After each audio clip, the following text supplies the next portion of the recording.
Entonces, ya estamos grabando y transmitir. Igual y me ayudan a confirmar si ya está el en vivo, porfa. Parece que sí.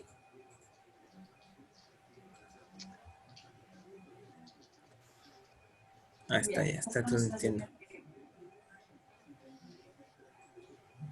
Ok, entonces empezamos. Ya estamos en vivo directamente desde la página del proyecto Q5. Vamos a dar igual unos 2 minutitos en lo que la gente se va conectando. Ahorita veo que ya tenemos allá 3 personitas viéndonos el video. Y pues mientras vamos a hacer la introducción de siempre. Entonces estamos ahorita en nuestra segunda temporada de charlas de Quidditch, platicando, o más bien orientadas específicamente a personas que apenas se están introduciendo al deporte, que apenas están conociendo lo que es el Quidditch. Entonces, para la charla del día de hoy nos toca el tema de selecciones en general. Entonces, pues aquí en Latinoamérica apenas estamos en pañales en el sentido de formar selecciones. La única que ha tenido ya participaciones internacionales como selección de un país, pues es México. Ahorita, desafortunadamente, no pudimos tener a los seleccionadores nacionales, pero tenemos a un jugador de selección mexicana. Y pues en Latinoamérica apenas están empezando con estas iniciativas en otros países. Tenemos también aquí Argentina y al más experimentado en este sentido que viene directamente desde España. Muchas gracias que nos pudiste acompañar y que estás con nosotros desde esta hora, Andrés, sobre todo para que las personas de Latinoamérica puedan aprender un poquito más. Entonces, vamos a empezar ahorita a conocerlos a ustedes. Entonces, sí, vamos a seguir la misma dinámica que en las ocasiones anteriores. Nosotros damos la introducción, ustedes se presentan, les hacemos un par de preguntas y lo principal es obviamente que las personas nos hagan las preguntas que quieran averiguar de ustedes, sobre todo aquellos que tengan en algún punto la intención de formar parte de una selección, ¿qué es lo que necesitarían hacer? Entonces, vamos a empezar pues en el orden en el que me aparecen las pantallas. Sí, puedes comenzar a presentarte, Andrés, cuál es tu puesto, qué es lo que estás haciendo desde tu país. Entonces, lo dejamos con Andrés Vargas directamente desde España. Bueno, pues muchas gracias por la introducción. Mi nombre es Andrés y actualmente soy el seleccionador de España.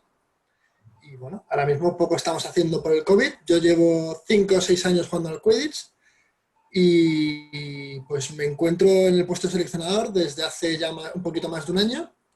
Hemos estado trabajando mucho en formar un equipo, nos hemos presentado a campeonatos nacionales, hemos entrenado juntos y al final, bueno, la cancelación de Richmond nos chafó un poco los planes, pero ahora estamos trabajando un poco con vistas a que este verano se organicen los European Games en algún lugar de Europa. Y pues me encuentro...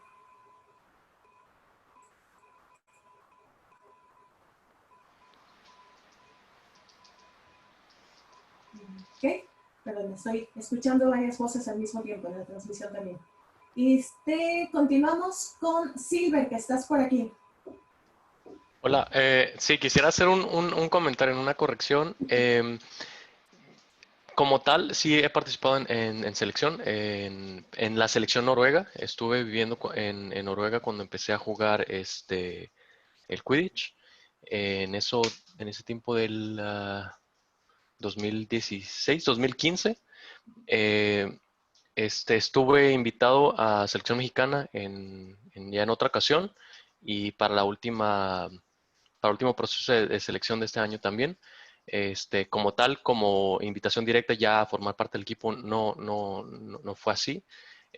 Lo que yo en este caso vendría a platicar es más o menos de mi experiencia como tal en la selección noruega, pues de la experiencia internacional que tuve, ¿no? Estando allá, y ya vendría siendo más o menos esa mi aportación.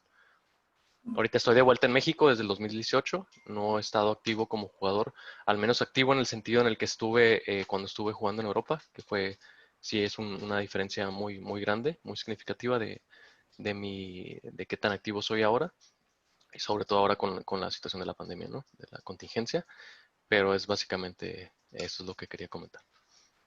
Sí, perdón, se me cruzaron los cables. Y por ahí de Sí. vez en cuando, y ya me pasó en otras charlas, que confundo información o que les confundo los países, discúlpenme y ustedes hagan la aclaración. Perdón, Silver. Okay. Sí, no pasa nada. Todo bien. Y finalmente tenemos a Joaco, de Argentina. Hola, ¿qué tal? Bueno, mi nombre es Joaco, yo soy head coach y seleccionador de la selección argentina. Es muy nueva la selección argentina, todavía no soy el primero, digamos, en todo lo que de toda la asociación argentina que está haciendo este trabajo. Así que, bueno, voy a tratar de contestar las preguntas como vaya pudiendo. Este, y al lado de Andrés, bueno, yo soy así chiquitito. así que bueno. Nada, eso. Y quería también decir que vos, Italia, dijiste que el único país latinoamericano que jugó un mundial fue México, y también está Brasil. Brasil también jugó un mundial, así que nada, eso. Sí, cierto. Ahorita ando un poquito distraída, creo que ya se dieron cuenta. Todavía estoy medio dopada, entonces es lo mismo, reitero. Discúlpenme si se me cruzan los cables o si por ahí equivoco información. Ustedes son los expertos ahorita y ahorita nada más estoy hablando como anfitriona, pero ustedes son los que tienen el conocimiento, entonces lo que quieran agregar o corregirme, adelante. ¿Vale?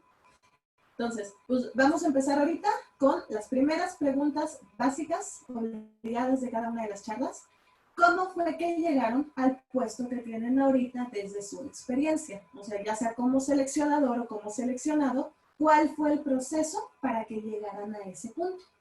Entonces, pues vamos ahora en orden inverso. Joaco, si quieres comenzar. Bueno, dale. Yo juego Quidditch hace 5 años. Fui el primer equipo rosarino de Quidditch.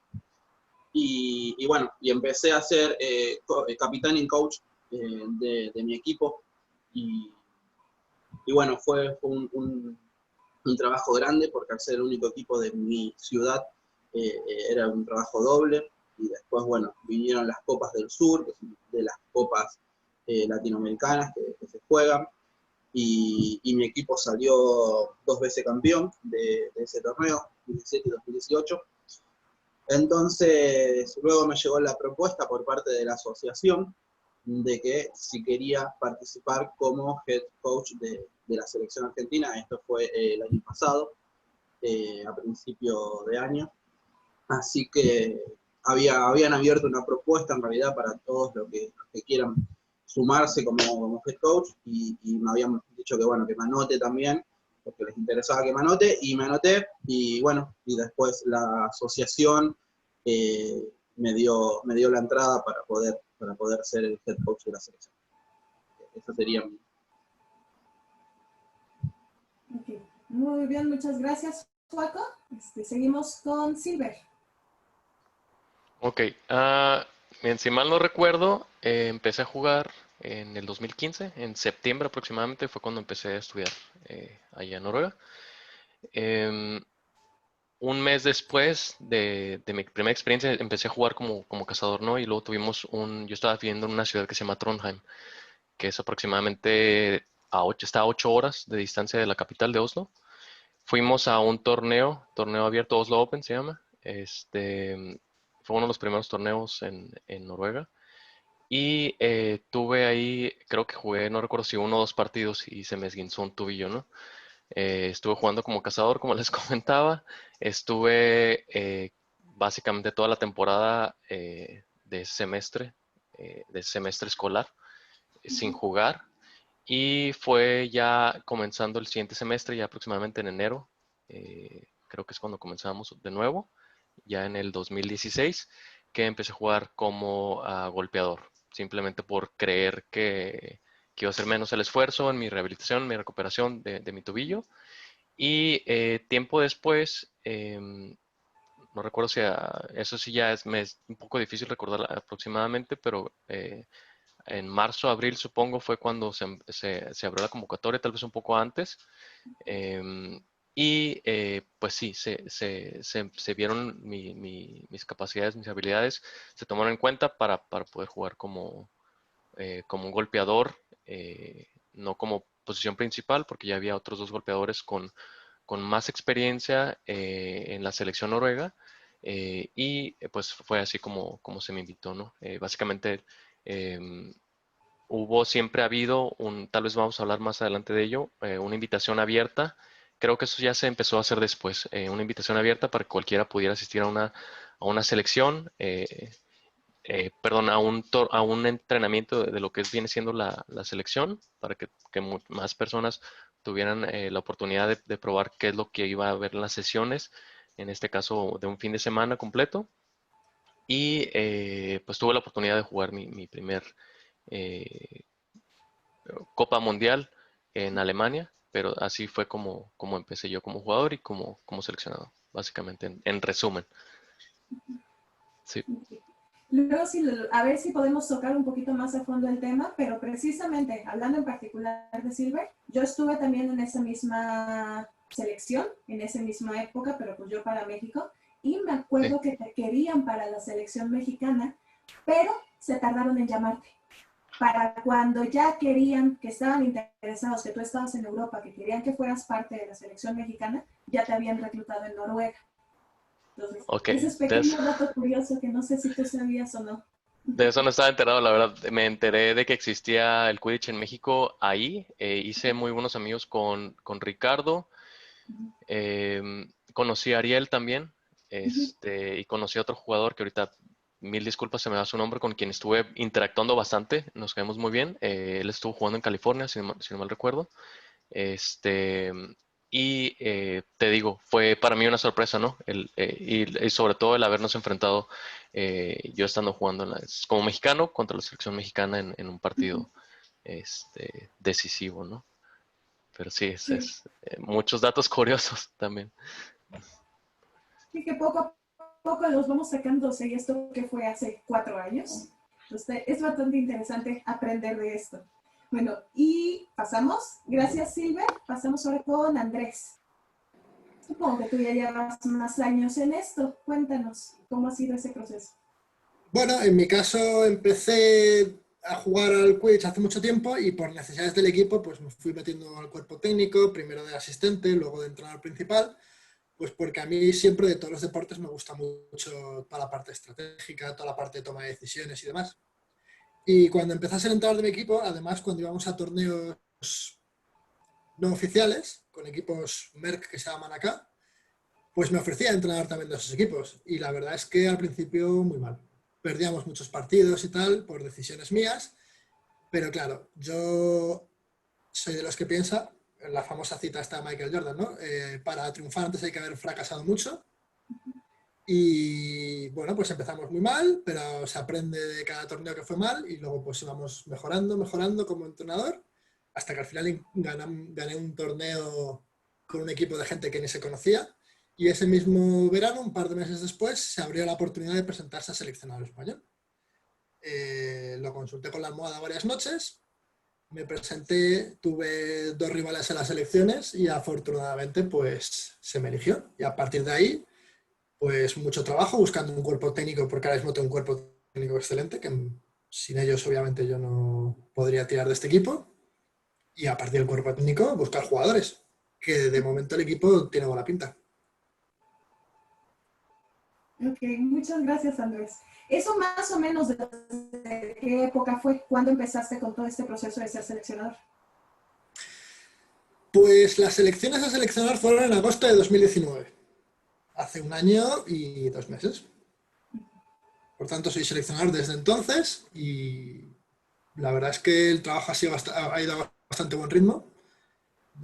Y ahí que estamos hoy. Ok, gracias. Vamos a continuar entonces ahondando un poquito más en la experiencia particular de cada uno de ustedes, de cómo ha sido su participación dentro de selecciones. Entonces, aquí la pregunta llega un poquito más en cuanto al proceso de selecciones. Ustedes pueden ser tanto de su propia experiencia como jugadores o como seleccionadores, o cuál sería el caso ideal. ¿Cómo creen que debería ser el proceso para elegir una selección o para elegir a los jugadores de una selección? Entonces, tanto ustedes como jugadores como seleccionadores, ¿qué es lo que ven o qué les gustaría poder encontrar en jugadores? Se las dejo ahorita al gusto. ¿Quién quiere responder primero? Va, Andrés, gracias.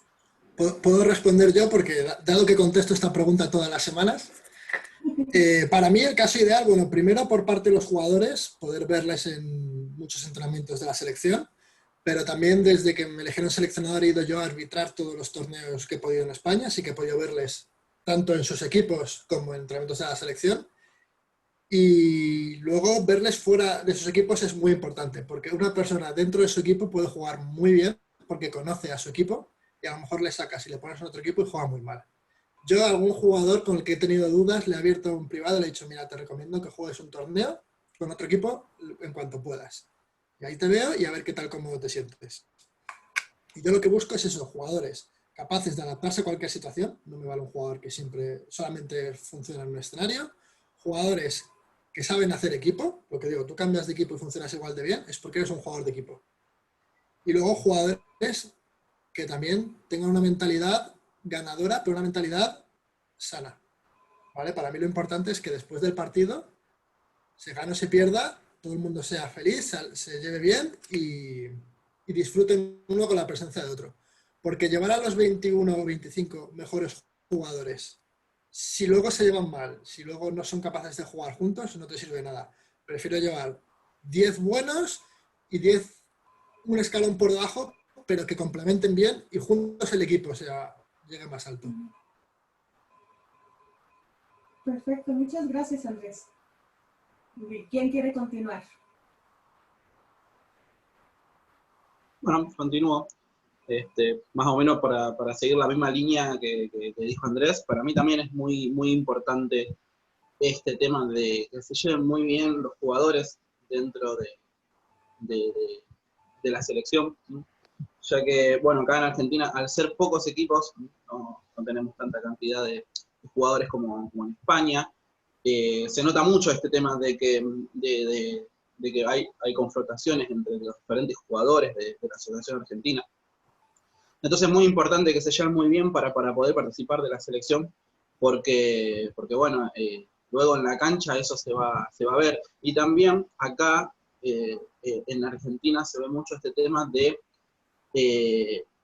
jugar solo, ¿no es cierto? De agarrar la Quaffle y salir a jugar solo porque yo sé que juego bien y voy a ir a meter el gol, pero estamos hablando de selecciones y enfrente tenemos al mejor golpeador de España, al mejor golpeador de México y obviamente también te pueden llegar a quemar, o al mejor cazador y te puede llegar a taclear.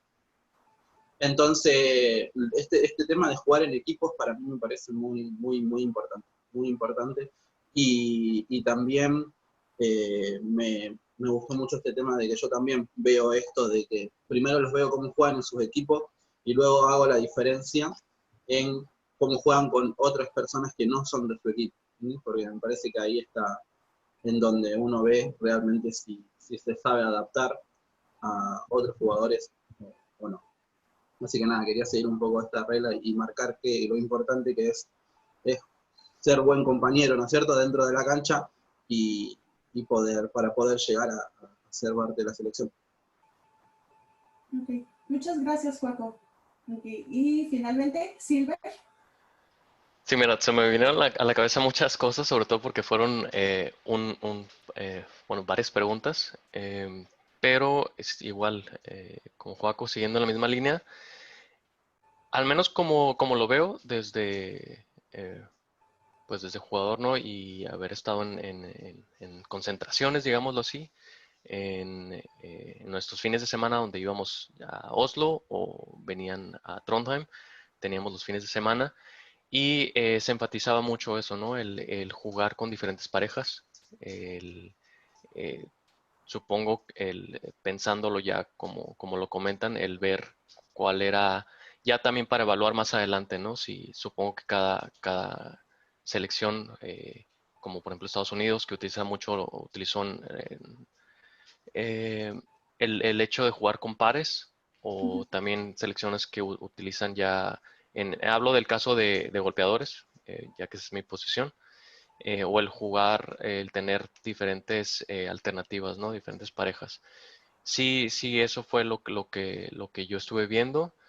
Sí, es importante como jugador, obviamente, el tener esa flexibilidad, el conocer muy bien Al menos eso creo que es uno de mis fuertes, el poder evaluar y conocer a los jugadores, ya sea en un equipo nuevo, observarlos y también la comunicación. La comunicación es súper importante, es algo que enfatizo siempre demasiado, sobre todo cuando se juega en equipos donde apenas se conoce a los jugadores, sobre todo, por ejemplo, ya sea como cazador o como golpeador o entre posiciones, ¿no? La comunicación es súper importante.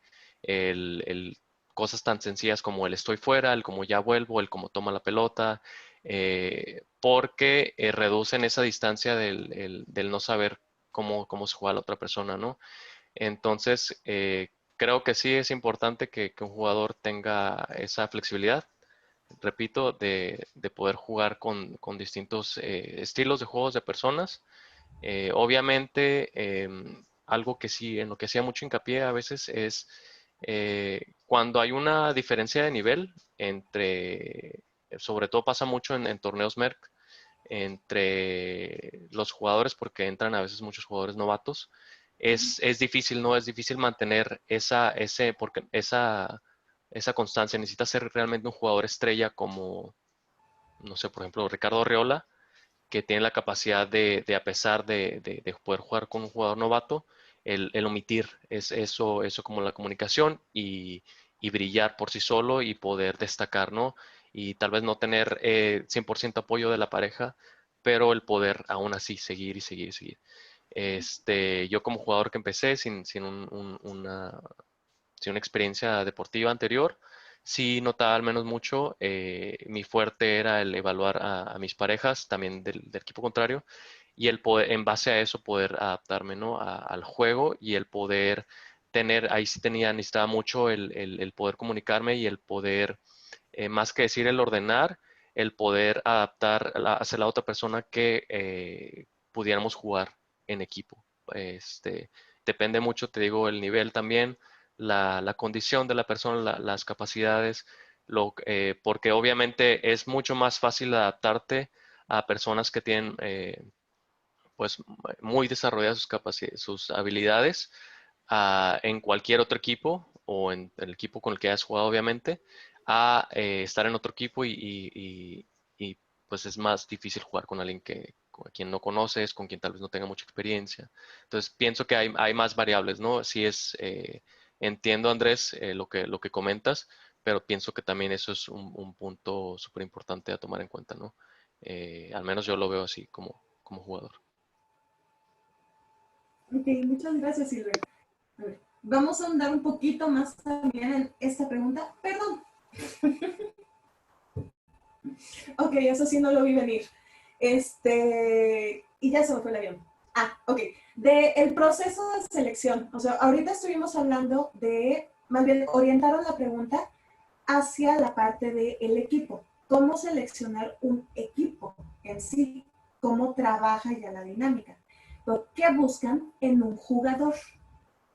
O sea, una persona, ya sea un cazador, un golpeador, ¿qué características debe tener? Tanto físicas puede ser como estratégicas o técnicas. Entonces, igual puede ser desde la experiencia que tengan ustedes como jugadores o como reclutadores, lo que quieran compartir.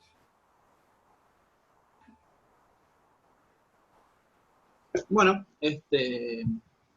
para mí lo importante que tienen que tener los jugadores es que tienen que saber, primero, que están yendo más que nada, yo hablo siempre desde el lado de Argentina, que están yendo a un torneo, ya sea panamericano, ya sea mundial, que van a poder, y está la gran posibilidad de perder, y está la mínima posibilidad de ganar. Y tienen que ir con esa mentalidad, y tienen que estar frescos en el sentido de decir, bueno, termino de jugar este partido que perdí, y me lleno de ganas para jugar el próximo partido, y no venir con esa onda de bajar, ¿no es cierto?, de que vengo perdiendo del partido anterior, y tengo que subir directamente a jugar el siguiente partido. Eso para mí es muy importante, la mentalidad, ¿cierto?, de que tienen que tratar de estar siempre estables, digamos, de que no importa si perdí el partido anterior, yo ahora salgo al siguiente a darlo todo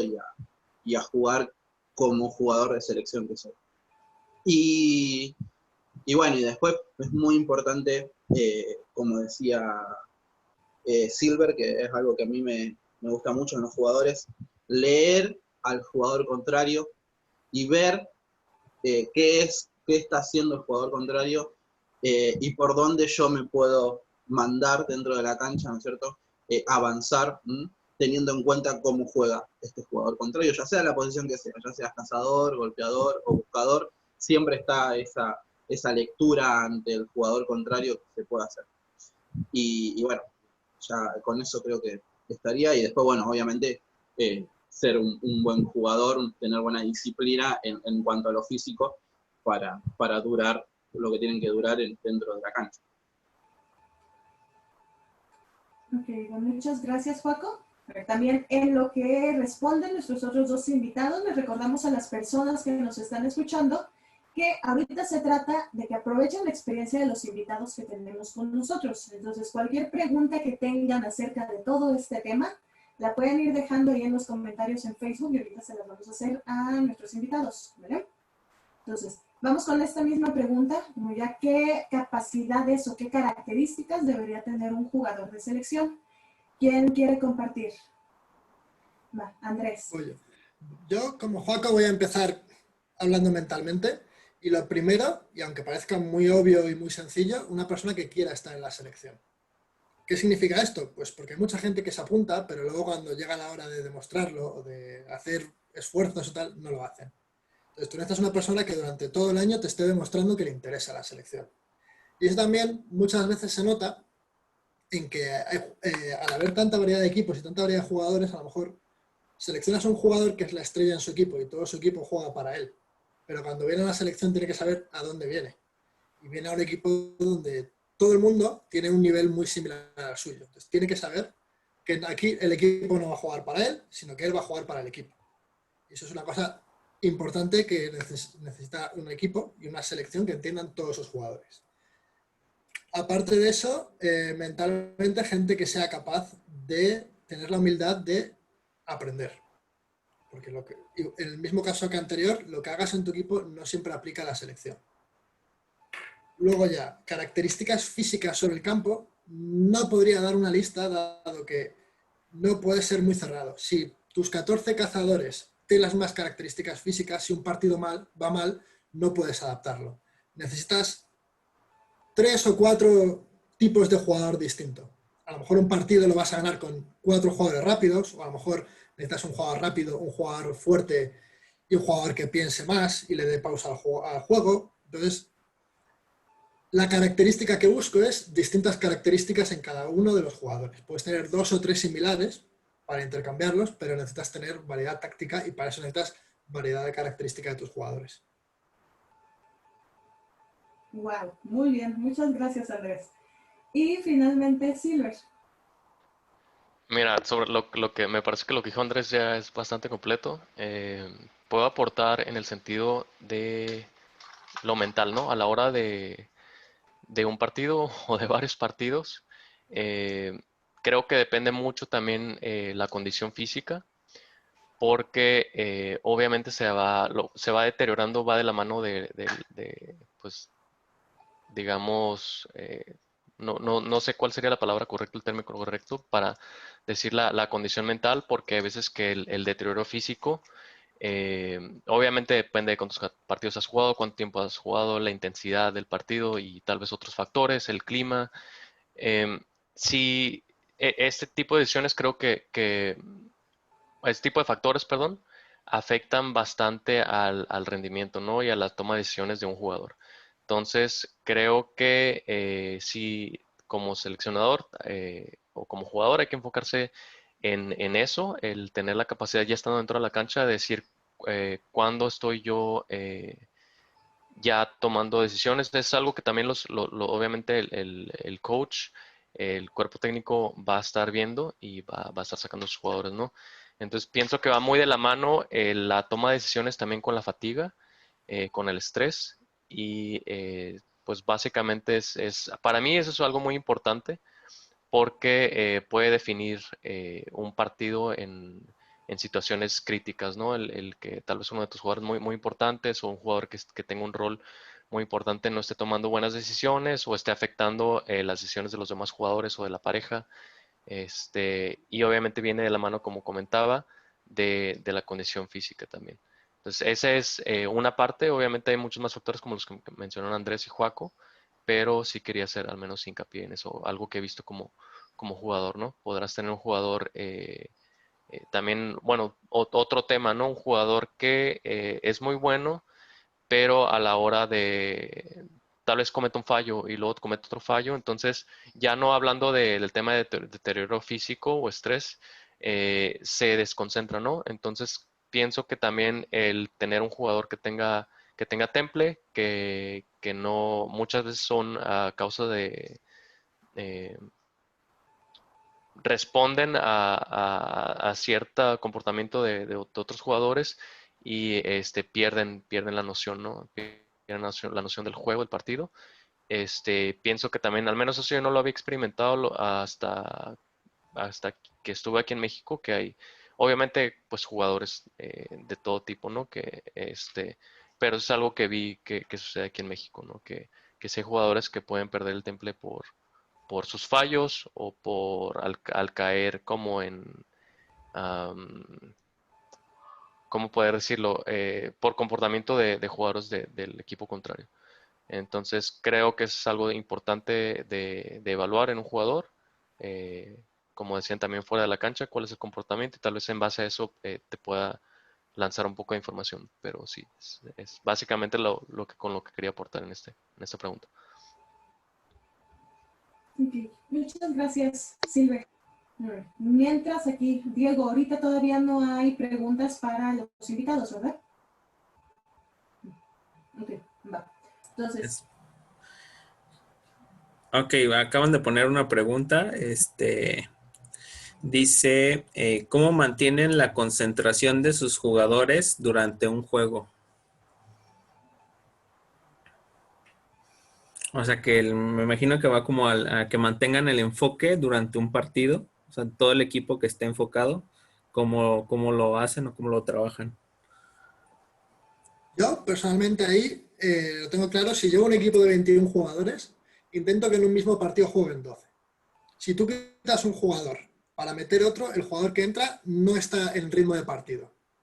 Si cuando quitas ese segundo jugador que ya está entrando en ritmo de partido, metes un tercero, has vuelto a perder el ritmo de partido. Entonces, lo que intento es cuando quito el segundo, volver al primero. Y el tercero, que a lo mejor este partido no juega, el siguiente partido lo juega más fresco y tenemos el ritmo de partido siempre a tope. Mientras más cambios hagas y más jugadores metes, pierdes concentración. Y además, como entrenador hay que estar muy atento a lo que decía Silver, jugadores que han fallado varias veces y se están yendo de partido. O a lo mejor un jugador que se enfada con el árbitro o con un rival. Ese jugador lo primero que hay que hacer es quitarle, le sacas del campo, hablas con él y le dices, oye, he notado que estás fallando mucho, o he notado que te has enfadado. Siéntate aquí y cálmate. Cuando te calmes, tú me dices y yo te vuelvo a meter. Pero no podemos tener un jugador en el campo que está perdiendo balones porque no tiene la cabeza donde tiene que tenerla.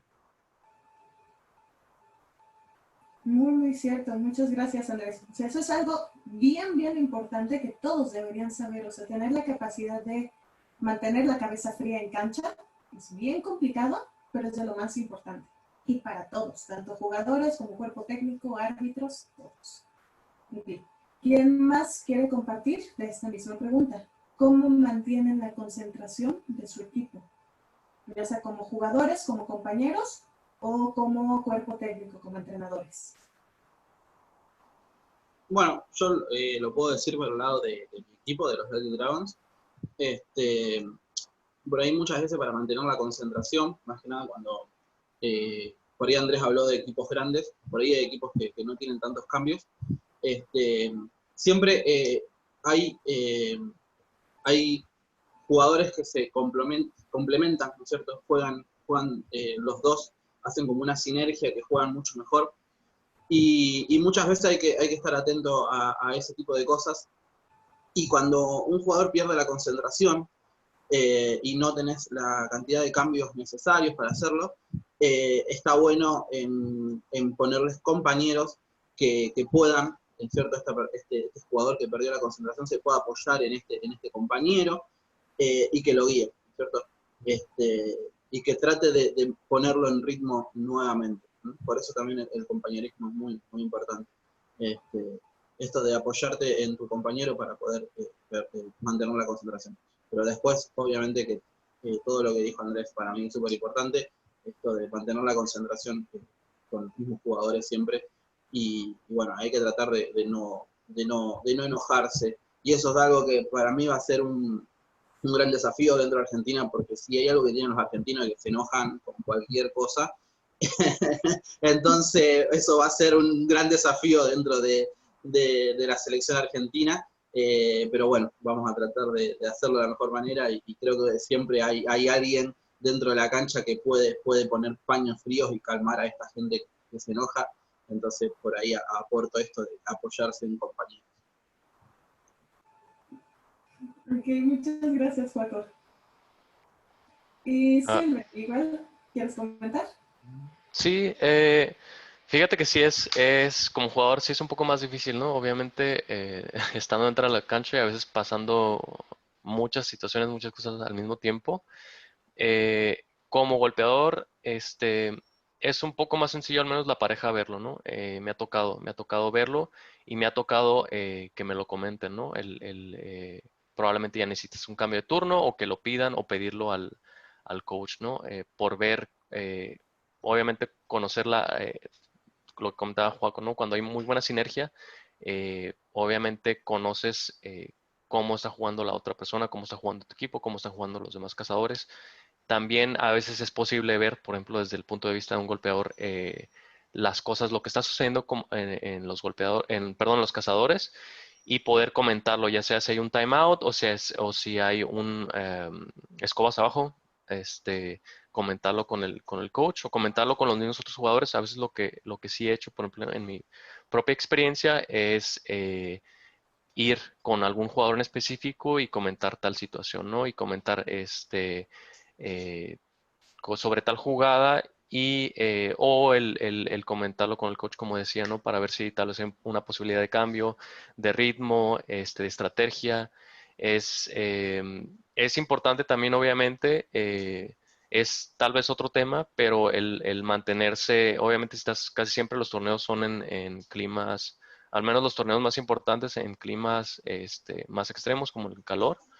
Obviamente es importante estar siempre súper bien hidratados, siempre hago mucho hincapié en eso, tener muchos electrolitos, estar bien alimentados y tomar mucho en cuenta eso, porque a veces es muy decisivo eso antes a la hora de un partido, ¿no? El comer algo pesado, tal vez antes de algo que va a ser difícil de digerir, puede tomar parte de tu concentración, porque tu cuerpo se enfoca mucho en tu estómago. Entonces, este tipo de cosas, opciones que ya influyen obviamente a un nivel pues más alto, creo que también son importantes.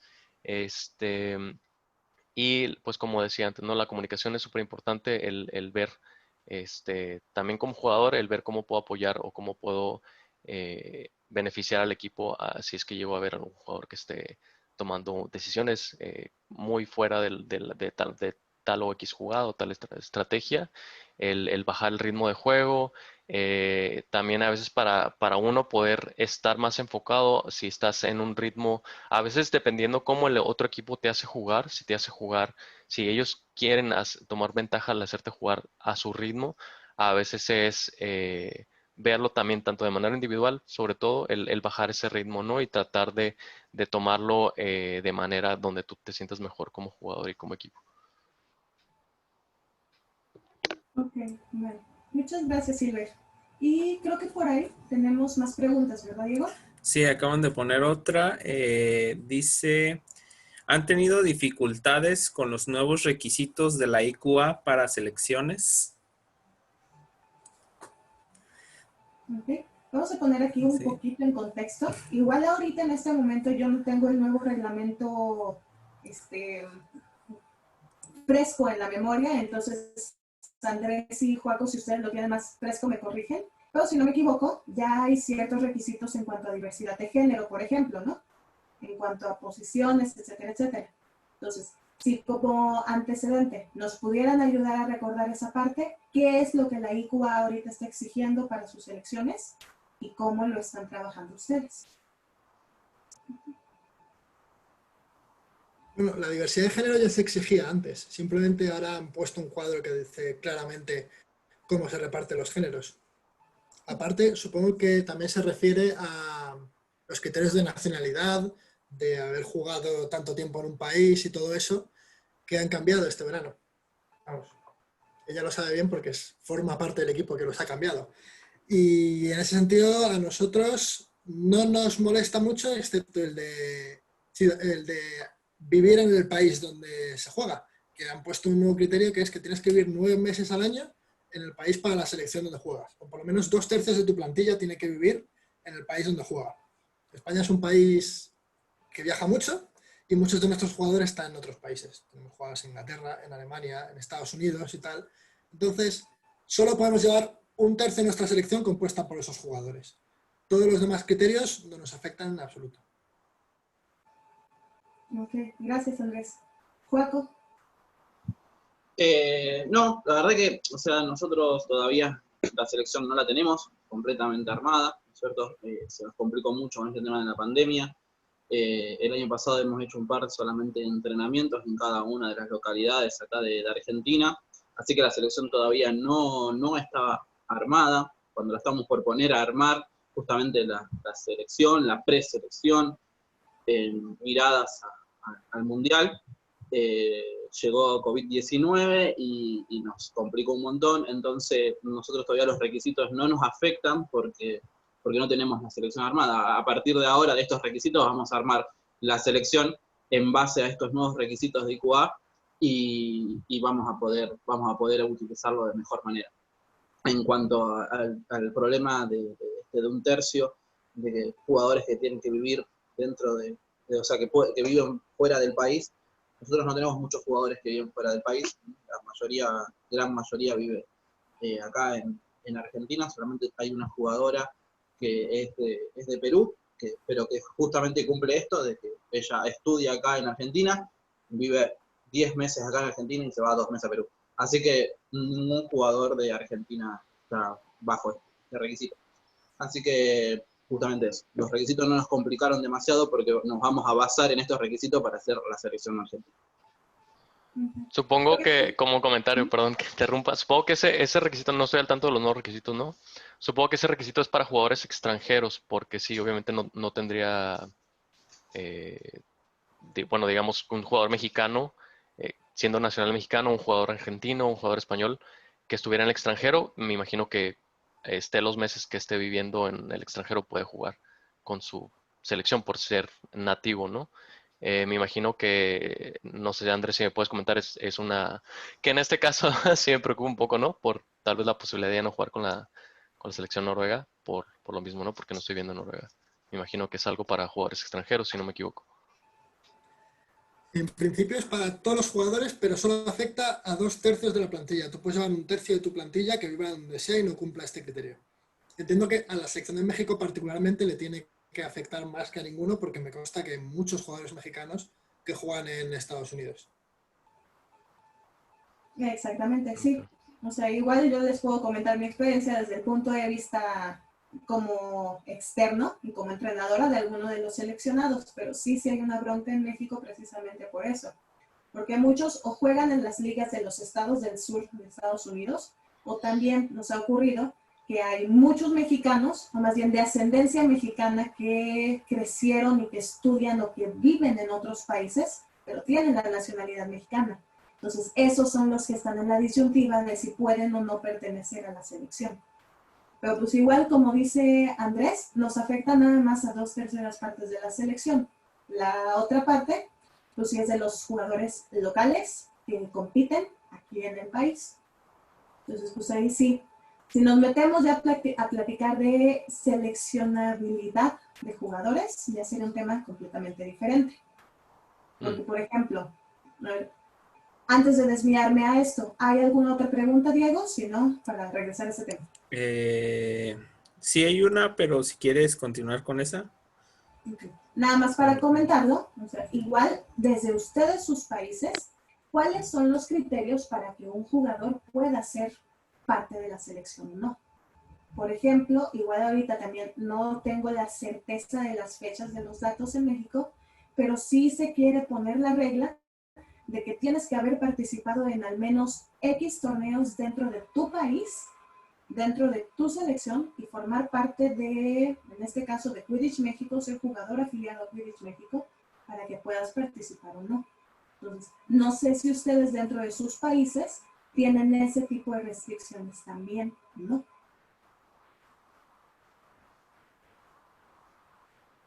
Bueno, voy a hablar por parte de la Asociación Argentina.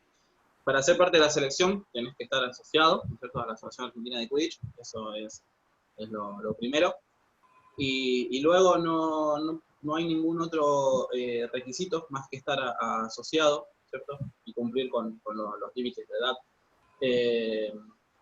Y más, lo único que hicimos fue hacer un formulario llamando a las personas que quieren formar parte de la selección, y en base a esa cantidad de preseleccionados que se anotaron, estamos formando la selección. O sea, nosotros lo que hacemos es no llamar a personas que no se anotaron, por esto mismo que dijo Andrés antes, de que hay que tener ganas para estar en una selección. A mí me ha pasado que hay gente que no se anotó, que yo antes de que mandar esta preselección, o sea, de que se anoten para ser parte de la selección, yo ya tenía pensado personas que decía, bueno, este me parece un buen jugador para ser parte de la selección argentina, y no se anotaron, o sea, no tienen ganas de ser parte de la selección. Entonces nos estamos basando en base a este preseleccionado de gente que se anotó para ser parte de la selección. Pero más allá que un requisito de ser parte de la Asociación Argentina de Quidditch, o sea, estar asociado, no tenemos otro requisito. Gracias, Joaco. ¿Alguien más algo que quieran comentar? Nosotros como Argentina tenemos los requisitos que pone la IQA y además estar asociado, haber pagado la cuota y ya está. Igual, en Noruega hasta la fecha, mi conocimiento es lo mismo. El criterio de selección de la ICUA, estar afiliado, pertenecer a algún equipo, obviamente, dentro de la Asociación Nacional de Quidditch, de Noruega y ya. Y aquí mejor no nos metemos no nos metemos en debate, porque sí existen cuestiones bastante interesantes que podríamos tocar el tema, pero hay que ceñirnos ahorita a la información oficial. Diego, ¿hay alguna otra cuestión por ahí? Hay una última pregunta. Dice, ¿cómo es el proceso de elección de jugadores para una selección? Pero de aquí hay un punto que me gustaría un poquito como platicar más. Silver nos comentaba sobre algunos entrenamientos que tenían de selección, a entrenamientos como abiertos. Entonces, no sé si nos quisieras compartir cómo fueron esos procesos para la selección de Noruega, y todo por lo que pasaste para ya formar parte. Sí, mira, sobre todo el primer año, ¿no? El primer año y el segundo año, 2016 y 2017, que jugué para European Games. Eh, sí, fueron varios entrenamientos, ¿no? El primero, como les comentaba, en 2016 apenas tenían muy poca experiencia el comité noruego, entonces no hubo una invitación abierta. Las invitaciones abiertas ya fueron ya al principio de temporadas, ya más adelante. Eh, si no mal recuerdo, para cada semestre escolar hubo una invitación abierta donde se invitaba a todos los equipos, muy pocos equipos de hecho hay en Noruega, apenas está creciendo y siguen siendo muy pocos, ¿no? Este, y sí, teníamos participación, pues básicamente de Oslo y de Trondheim. Si no mal recuerdo, no hay equipos más que en el área de alrededor de Oslo, digamos que es como Ciudad de México, ¿no? Y hay otras ciudades o localidades alrededor. Entonces, sí había un poco más de participación en esos entrenamientos abiertos. Ya a la hora de entrenar, lo interesante era que sí era un fin de semana, y más que un fin de semana no eran viernes, era un sábado y un domingo completos, digamos desde las 8 de la mañana hasta las 4 de la tarde. Teníamos un par de sesiones, no recuerdo si cada sesión eran 2 horas, 2 horas, un descanso, digamos 2 horas, 2 horas, 2 horas. con sus debidos descansos entre tanto. Eran muchos ejercicios ya un poco más avanzados. Obviamente cuando eran invitaciones abiertas era un poco, digamos, de repaso. Y ya cuando estaba mejor formado, cuando me tocó asistir en 2018, no recuerdo si todavía, yo estuve de vuelta en México en 2018, pero a finales de 2007 todavía estuve yendo a Oslo, ¿no? Y cómo fue, no estoy tan enterado de cómo es el proceso. Sí sé que existían un comité,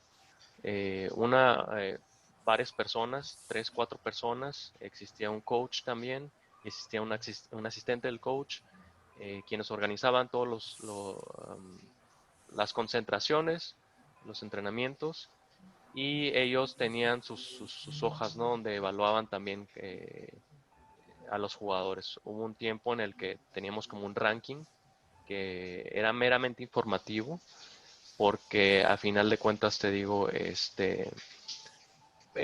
pues no, eso no toma, la decisión la tomaban obviamente el cuerpo técnico, ¿no? Pues tuve la fortuna de poder jugar. Te puedo decir, en Noruega hay un pool, pues muy pocos jugadores realmente. Entonces, sí, ya ahorita hay, a diferencia de como cuando recién comencé en el 2015, 2016, hay mucha más experiencia, hay más jugadores, hay más competencia. Entonces, ahora para 2019, perdón, para 2018, World Cup no tuve la oportunidad de ir a Italia, pero sí estuvo un poco, digamos, más apretado el saber si iba a poder asistir o no, porque ya teníamos muy buena sinergia. Son pocos los jugadores los que hay y no digamos que es enorme la competencia, pero sí a veces con la mentalidad ok, pues tal vez no necesitamos otro jugador. Entonces sí, por un lado sí pensaba que tal vez sí no iba a poder ser seleccionado. Sí lo fui, no pude ir, y ahora para el 2020 pues sí iba a tener la oportunidad de jugar nuevamente, por la contingencia no se pudo, pero no sé si estoy respondiendo completamente a la pregunta. Al menos sí te puedo decir que sí fueron sesiones pues pesadas, ¿no? Porque obviamente era dedicarle el tiempo, sábado y domingo, el resto de la semana pues tal vez 1 o 2 días estar molido, estar muy cansado. Entonces la recuperación pues sí era un proceso difícil. Al menos yo te puedo comentar que en cada sesión sí jugaba de una manera muy intensa, tal cual. Aprovechaba al máximo, ¿no? Sobre todo el hecho de poder tener la oportunidad de jugar junto y contra los adversarios más fuertes, que éramos los que tenemos nuestro equipo rival en ese entonces, al menos como equipo local, que otro equipo universitario, el de Oslo. He aprovechado al máximo eso, el poder jugar sobre todo con una persona en especial de ese equipo, que era mi pareja predilecta. Su nombre es Mette Sundal, es probablemente la mejor golpeadora femenina de Europa, ¿no? Y poder tener la oportunidad de jugar con ella, contra ella y contra los otros jugadores, era para mí lo mejor, era lo que más que aprovechaba, ¿no? Y terminaba muy cansado, pero también muy contento. Ok, ok.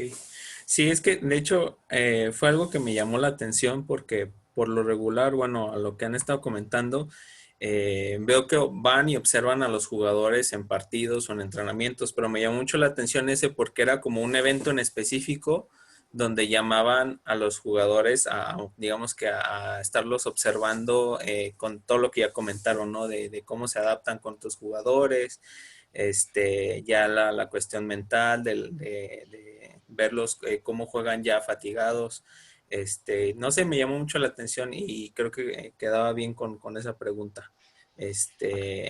Del en vivo ya serían todas las preguntas, Italia. No sé si tú tengas algo más. Ok, vale.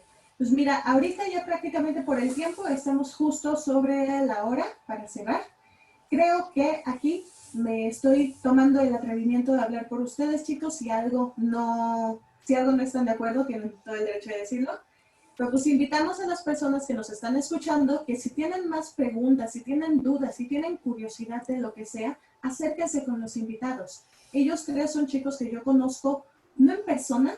De hecho, curiosamente ni al mexicano conozco, no hemos tenido el placer más que vernos en cancha.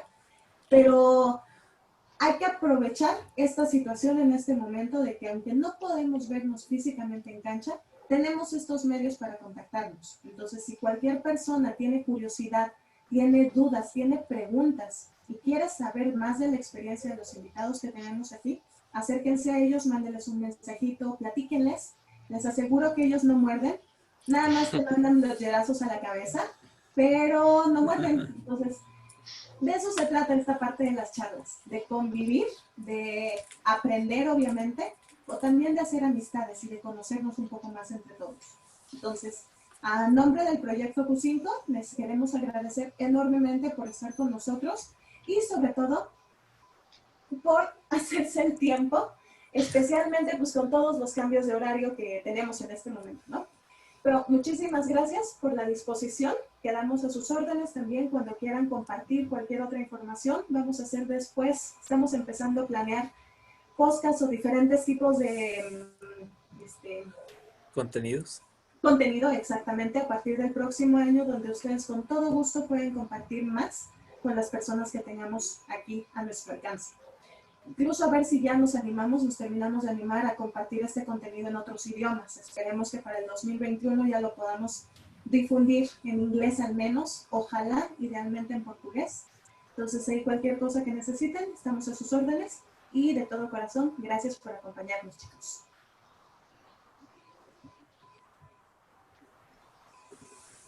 Yo quisiera un comentario.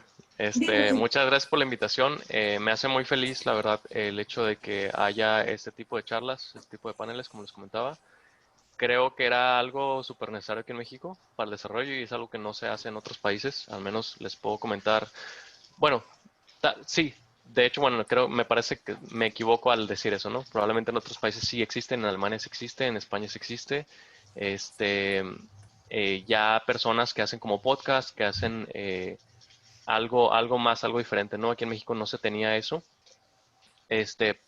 Y creo que es súper bien que estén como aquí en Latinoamérica, que se esté dando, sobre todo aquí en México, probablemente es mi país.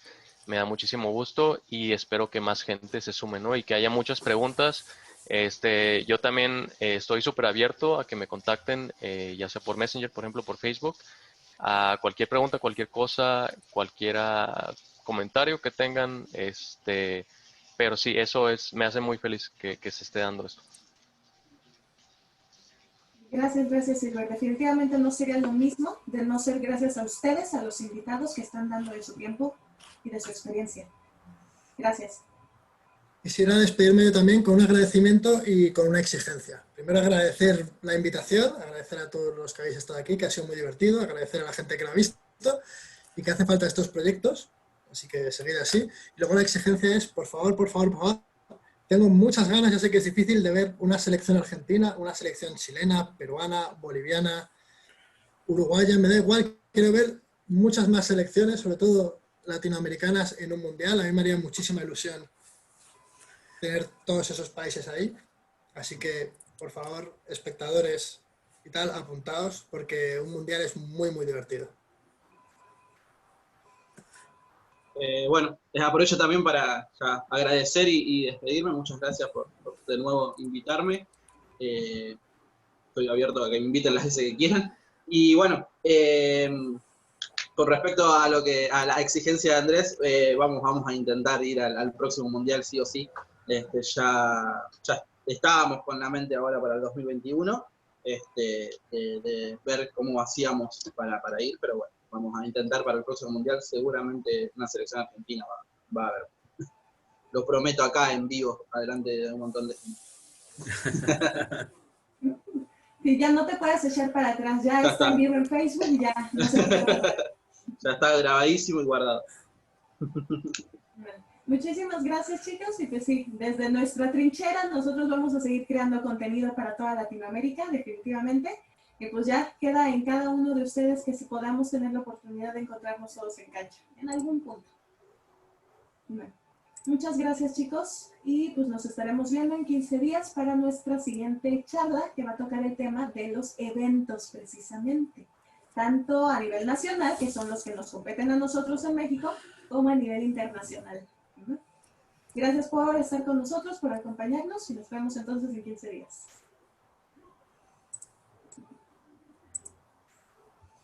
Y ya terminamos la transmisión.